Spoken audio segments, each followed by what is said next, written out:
Nama aku Izzah. Nama aku Hamka. Kita orang dah lama sangat tak balik raya. Ni cerita kita orang.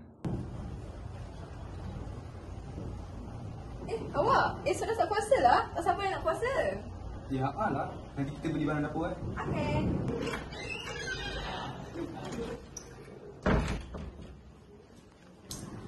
Morning, awal pula kau datang hari ni. Sorry.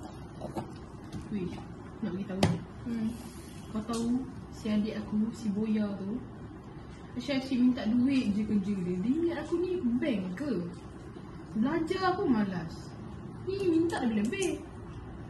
Hei, kau ni tak payah nak fikirkan sangat pasal adik kau tu. Senang cerita. Adik kau tu pun bukannya ada bagi manfaat dekat kau kan? Tapi nak buat macam mana? Dia seorang je adik yang aku ada. Satu-satunya family yang aku ada buat masa sekarang ni. What's up, guys? What's up? Kau main game ke? Game Dinosaurus. Game baru. Oh, faham. Ni nak dekat lah ni. Korang punya tema tahun ni apa? Tahu lagi. Kalau kau? Aku ni hijau. Oh, Jauh. aku warna purple. Tu aku pilih tahun ni. Tak nak pilih Ya ni. ke? Ke dan Isha ni ha? Tak lah. Ya ke? Kau pun ada kakak kan? Sialah dia tu. Nyampah dengan dia.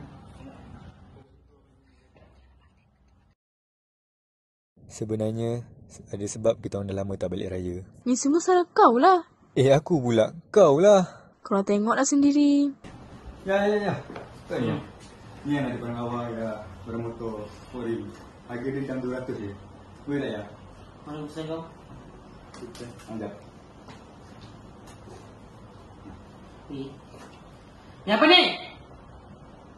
Ini kau bagi aku. Kau tengok kat kau. Dia baca betul-betul. Kau apa? Sikit-sikit agak. Sumpah ni nak banding dengan kakak. Serabut tahu tak? Kalau ayah sayang sangat anak kesayangan ayah tu, pergilah dengan dia. Woi, Kak. Kau faham dia dengar suara kau apa? Kau ingat kau besar sangat ke? Jaga sikit adik kau tu. Waira, dah lah.